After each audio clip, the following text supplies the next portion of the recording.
Áudio 5, página 55, chegamos na parte 2 do livro, chamado Forças Poderosas. Estamos no capítulo 5.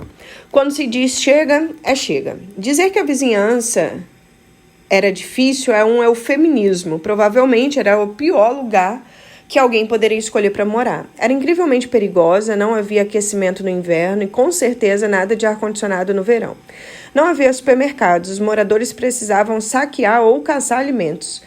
A sobrevivência nessas condições era algo que as pessoas precisavam se preocupar. O tempo todo estavam sujeitas a se ferirem. A preocupação com a educação ou com um bom emprego sequer estava no radar. Não havia escola, não havia hospitais, naquele ambiente não havia empregos nenhum. E por um bom motivo, não havia empresas. Sequer havia países. Essas coisas estavam distantes, tão distantes que as pessoas nem precisavam pensar nelas. Não estamos falando de um cenário pós-apocalíptico do tipo Mad Max.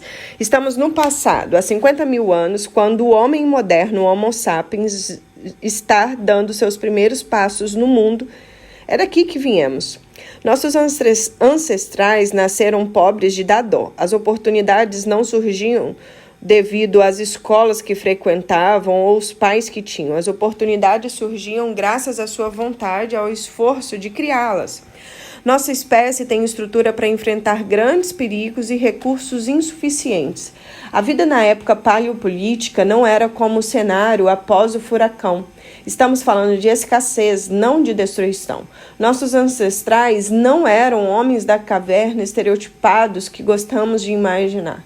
Não tinham seios proeminentes e nem caminhavam encurvados portando bastões. Pareciam-se conosco e eram tão astutos e capazes quanto somos hoje. As únicas coisas que não tinham ainda eram os frutos do progresso e as vantagens de um mundo moderno. Não fosse por isso, seriam exatamente como nós. Quase tudo nos seres humanos destina-se a nos ajudar a sobreviver e a perpetuar a espécie em períodos difíceis, muito difíceis. Nossa fisiologia e nossa necessidade de cooperar existe em função da sobrevivência. Saímos-nos melhor quando enfrentamos os perigos juntos. Infelizmente, muitos líderes de empresa acreditam que, diante de desafios externos, a melhor forma de motivar seu pessoal é criar uma sensação de urgência ou de pressão interna. Com base na biologia e na antropologia, porém, nada poderia estar tão longe da verdade. Quando sentimos que pertencemos ao grupo e confiamos nas pessoas com quem trabalhamos, cooperamos naturalmente para enfrentar o desafio e as ameaças externas. Mas quando não temos a sensação de pertencimento, somos forçados a investir tempo e energia para nos protegermos uns dos outros. Ao fazê-lo, inadvertidamente, nos tornamos mais vulneráveis às ameaças e aos desafios lá fora. E mais, com a atenção voltada para dentro, não percebemos as oportunidades de fora. Quando nos sentimos seguros com as pessoas com quem trabalhamos, aumentamos nossa chance de sobreviver e prosperar. É assim que são as coisas. No princípio, o Homo sapiens tem algumas características que nos tornam muito mais aptos a sobreviver e a vicejar nas condições severas sob as quais nascemos, até melhor do que outras espécies hominídeas, que eram maiores e mais fortes que nós. Parte da nossa vantagem deve-se ao neocórtex. Nosso complexo cérebro, que soluciona problemas e que nos dá a capacidade de uma comunicação sofisticada, diferentemente de outros animais, capazes de se comunicar, somos capazes de empregar sintaxe e gramática. Mas outra razão crítica para termos sobrevivido foi a nossa notável capacidade de cooperação. Somos uma espécie altamente social, cuja sobrevivência e a capacidade de prosperar depende da ajuda de outros. Habilidades como trabalho em grupo, ajuda e proteção mútua funcionaram tão bem, na verdade, que nossas populações fizeram mais do que sobreviver, elas prosperaram. Os elefantes também sobreviveram, mas a vida de um elefante atual é praticamente a mesma que há milhões de anos. Nós não, nossa vida é completamente diferente da que tínhamos há 50 mil anos. Apesar de nossa espécie ter sido moldada para se adequar ao ambiente, fomos tão hábeis no trabalho em grupo e na solução de problemas que descobrimos formas de adequar o ambiente a nós. Quanto melhor nos saímos, mais conseguimos modificar nossas condições para atenderem às nossas necessidades em vez de mudarmos para nos adequarmos às condições. O problema é que nossa codificação genética básica permanece a mesma. Somos um grupo antiquado, vivendo em um mundo moderno e repleto de recursos. Obviamente, isso tem suas vantagens, mas como tudo no mundo também tem seu preço. Tudo se resume ao grupo. Vivendo em comunidades que chegavam a 150 pessoas no máximo, conhecíamos todo mundo e sabíamos que todos compreendiam que era do interesse geral ajudar o grupo. Os homens caíam e caçavam juntos e a comunidade trabalhava em conjunto para educar os jovens, cuidar dos doentes e idosos e proteger-se mutuamente. Claro que havia conflitos como qualquer grupo, mas quando surgia a necessidade de agir, todos punham as diferenças de lado e trabalhavam juntos. Assim como às vezes temos desentendimentos sérios com os nossos irmãos, se um terceiro os ameaça, reagimos prontamente para defendê-los. Sempre protegemos os nossos. Não fazê-lo vai contra aquilo que significa ser humano e, em última análise, prejudica a capacidade de sobrevivência e prosperidade de um grupo. Essa é uma das razões pelas quais a traição é punível contra a mesma pena que o homicídio. Tendo em vista sua importância para a nossa capacidade de sobrevivência, os humanos levam a questão da confiança muito a sério. Nosso sucesso prova isso.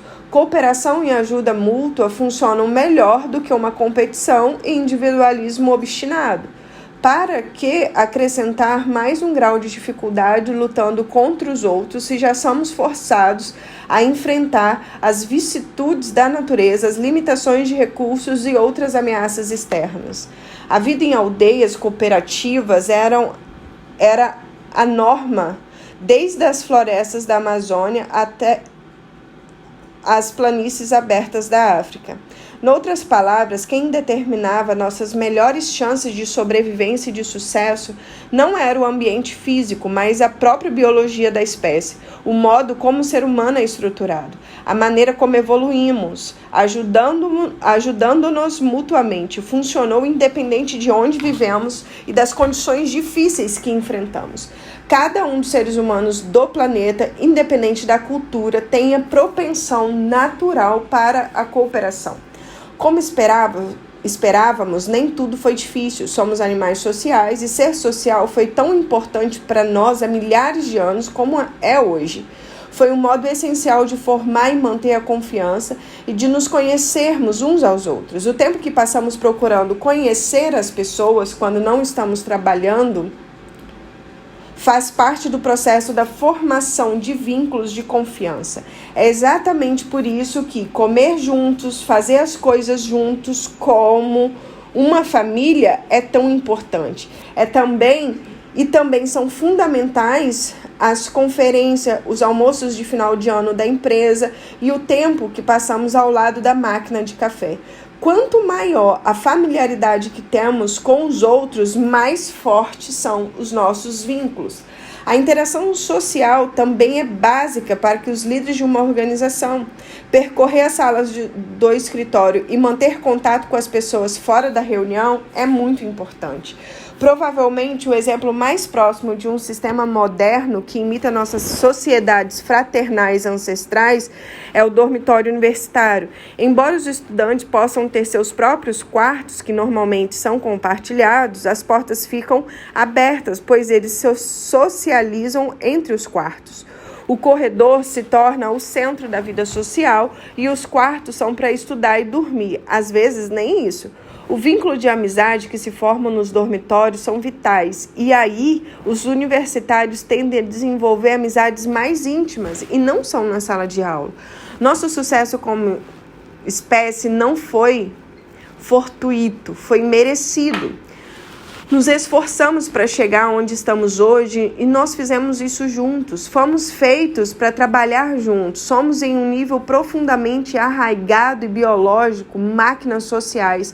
E quando trabalhamos para nos ajudar mutuamente, nossos corpos nos recompensam pelo esforço para que continuemos a fazê-lo. Graças ao processo evolutivo de tentativa e erro, quase todos os detalhes de nossa fisiologia têm razão de ser.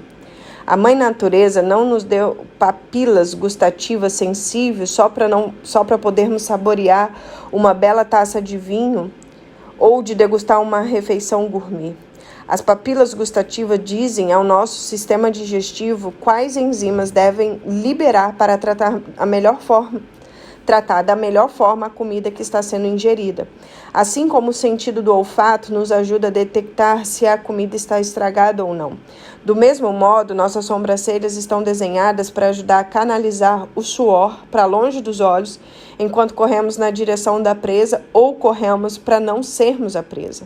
Tudo que existe no corpo tem uma função, ajuda-nos a sobreviver, o que inclui o sentimento de felicidade.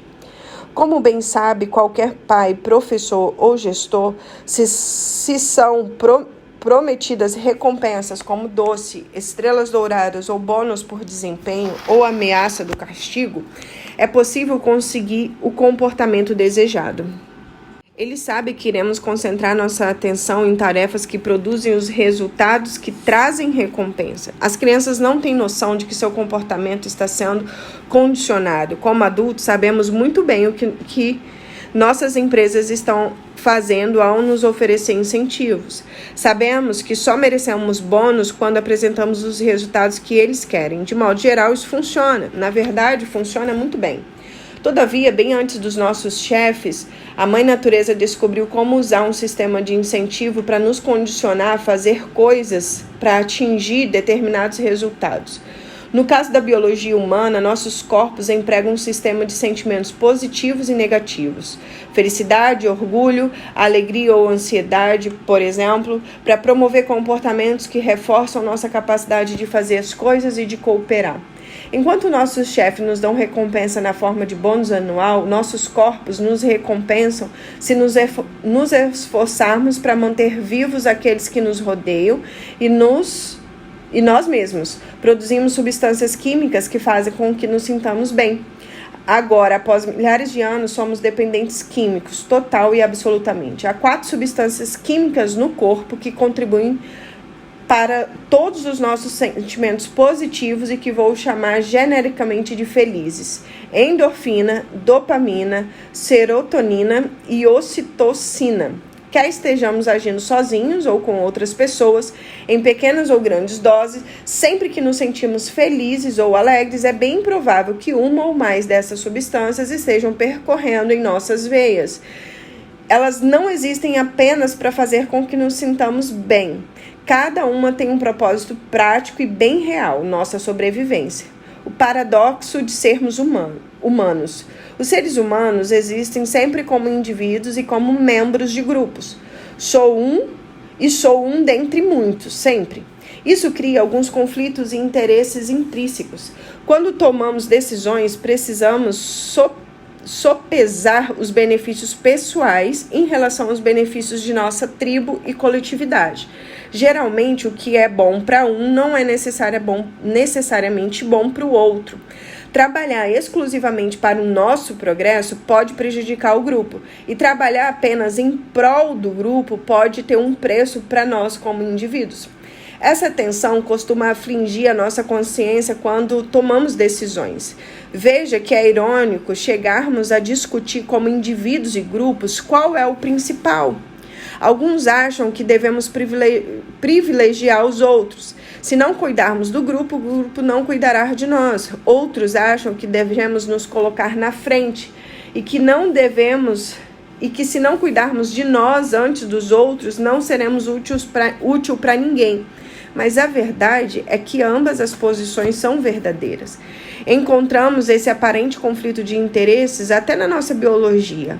Dos 4 incentivos químicos primários em nossos corpos, 2 evoluíram principalmente para que pudéssemos encontrar alimentos e fazer o que precisa ser feito, e outros 2 nos ajudam a socializar e a cooperar.